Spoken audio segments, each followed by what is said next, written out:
So yeah, so there's, I mean, you could focus anywhere, and I think you're going to find things equally as impressive as Karahan Tepe and Göbekli Tepe. And the fact that I've just focused on 3 or 4 sites out of 12 in one area proves that, I mean, I see this as like a massive civilization in 12,000, beginning 12,000 or so years ago. I call it a super civilization because it's so vast and so unheard of. It shouldn't be there. I mean, as you mentioned at the beginning, Sumerian was the first civilization, wasn't it? Egypt, things like this. No, this is at least twice, 3 times as old in some cases as some of these civilizations. And to me, they were as advanced as potentially the Sumerians and Egyptians in certain ways. With the astronomy, with the solstices, they were studying the stars, the stonework techniques, the high level kind of shamanism and everything else. You have to kind of accept, with the acoustics, the geometry. I mean, we haven't even come on to some of the geometries we're finding at these sites now. And they were using specific measurement systems as well.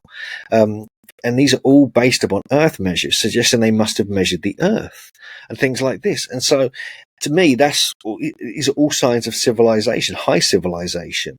We even have symbols that are being researched by various people, including my partner JJ, who believes they had a language. They had a written, and this was carved in some of the stones. And so it goes on and on and on. And so, the fact that so little has been excavated, I mean, we're kind of trying to predict what's going to happen, what's going to come out based upon what's there. Sometimes we're hitting the nail on the head. But what I think one of the main things which you can't deny is this winter solstice alignment we saw and witnessed in 2021, because it literally the sun comes through the hole and lights up the head. You can't, I mean, that's undeniable. I mean, it's actually there. And yet the archaeologists won't accept it. They won't accept it, even though it still happens today. It would have actually been better back then. It would have looked better. And so, yeah, so I'm going on a rant here by the sounds of it, but actually I think, just focusing on the sites southwest and west of Chandlerfa would be a really interesting start. And thankfully they've actually started at Seybert, so we're going to start seeing more come out from there soon. Yeah, really interesting stuff. And those alignments, not only are they impressive just from an engineering perspective, but if you get into the occult stuff, there are stories of portals. I mean, there's even like ancient sites that are like a T-pillar carved out of stone, and they call it like the gateway to the gods. And the stories are that these are portals and ways to, I think, probably just project consciousness or bring a consciousness, some kind of disembodied consciousness into that space, rather than like literally transporting your full body somewhere. But light is also heavily talked about in these sorts of things. So as are the solstices and equinoxes as like periods where magic is more potent. So you build a structure that's all aligned, you put a human face there, you light it with the light, and then maybe it starts talking to you. Maybe there's a spirit traveling through that light. Now they're saying light can contain memory and can actually transport DNA. There's a lot of weird claims being made in the scientific realm in terms of what light is capable of and its storage of things.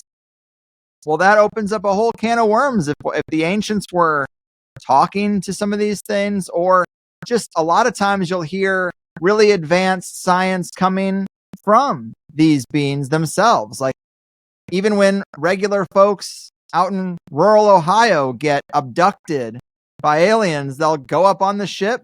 The aliens will just tell them a lot of things, just random stuff about life and the universe and math.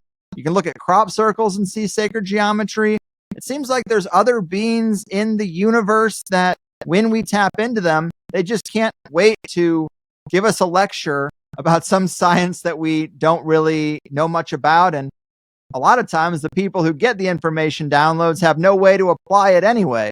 But you could imagine that if they made contact with something, it would say to these people, hey, if you build a structure just right and you position it here and you capture the light on this day, our signal will get really strong, and then I can really talk to you guys. Like, that's how I see sometimes the logic working, is like why they would do certain things. That's the story of the Ark of the Covenant, to my knowledge, is that God, the one God in this conceptual religion, said, build this box and you'll be able to talk to me whenever you want, rather than just like at these random intervals.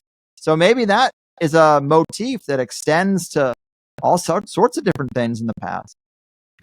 Yeah, you mentioned just rewinding. You mentioned memory, like kind of light carrying memory, but water also, Yeah. which is known to carry memory, was a big thing at these sites. It appears that even the structure AB or the pillar shrine appeared to have water in it, and channels going in and out of it as well.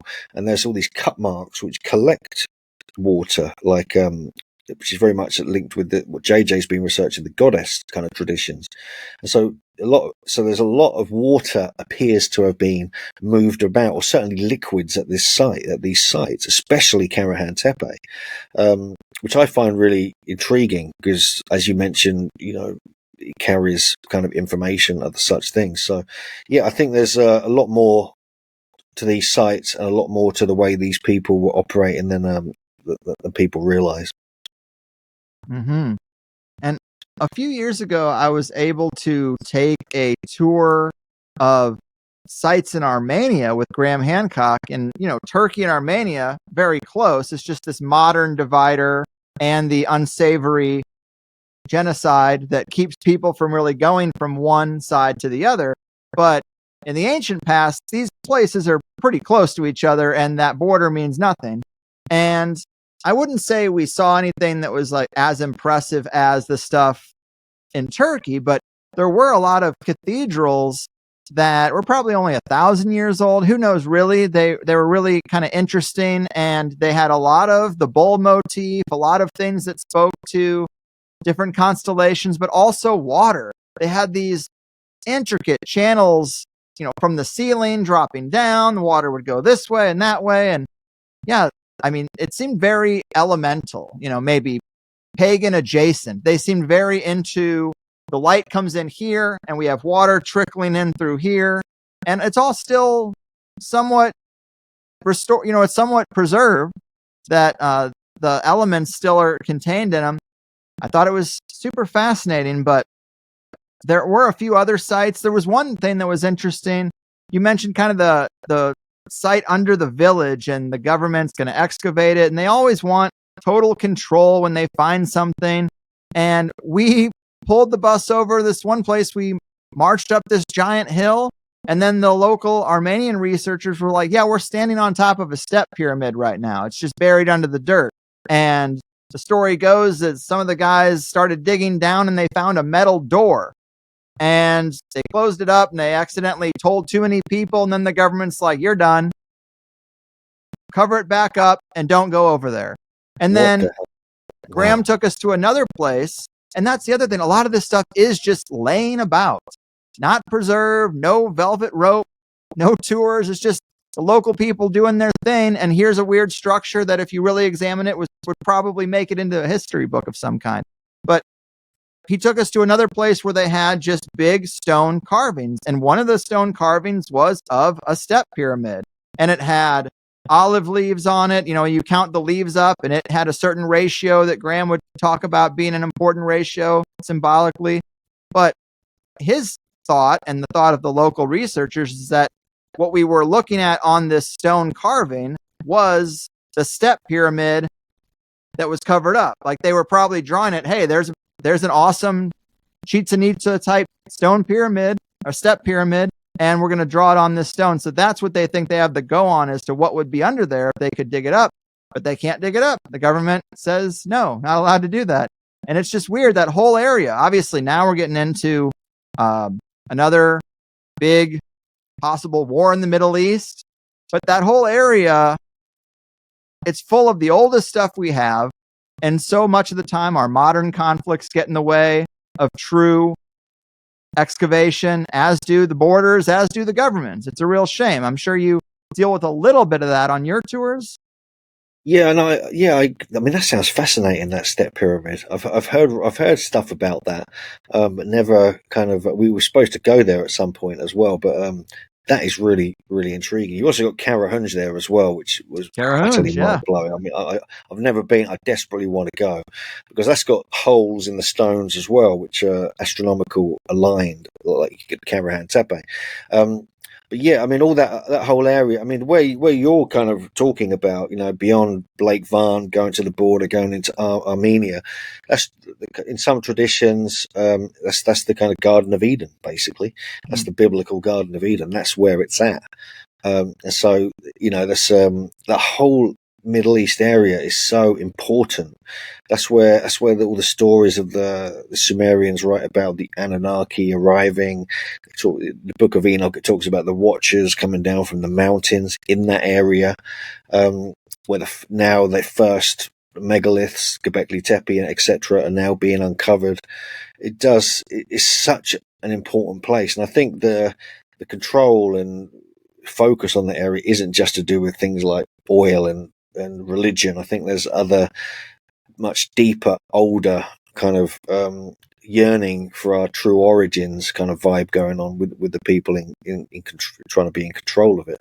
But yeah, I mean, even like going into Lebanon, obviously you got Baalbek. There's loads of sites in Syria. Obviously going into Iraq and Iran, you've got a lot going on there. We actually went to Israel and the whole kind of ancient land of Canaan back in February because we had a feeling it was going to kick off there. So we went there, and some of the stuff there is super cool as well. Some of the biggest megaliths on the planet in Jerusalem under the ground, as part of the kind of Western Wall and all that kind of stuff. And but yeah, and they just talk about like, there's like a whole area there which really intrigued me. There's a whole kind of area where this is where Goliath slayed, David slayed Goliath, just over in that field there. There's a little sign up saying it was here that David slayed Goliath and other such things. I'm like, what? And so so things like that really really intrigue me, and it makes you wonder why there's so much. It's such a pity there's so much conflict there, because these places need to be investigated more. They need to be excavated. There needs to be work done on them, and all this disruption is super worrying. Can you believe it, people? A video clip and a peek into how that sweet THC sausage is made. For some people, I'm sure it's nice to put a face to the name, so I started making clips that are a little more YouTube friendly than the full show tends to be. Get the full show on any podcasting platform. I prefer to keep it audio only, so we have a more decentralized distribution for a controversial show, and also so I can edit out the ums and ahs and barking dogs and all the things that happen when a person records in their home environment. And then if you really like the show, you can sign up for THC Plus, and instead of 1 hour interviews, you get the full 2 hour interview for just $8. I think that's a better deal, more of a win-win than asking you to support the show by booking a therapy session or buying generic Viagra. It's getting weird out there, folks. So just go to thehighersidechats.com or click the link at the top of any set of show notes, and all your wildest dreams will come true. All right? All right. The Higher Side Chat Show. Greg Carwood.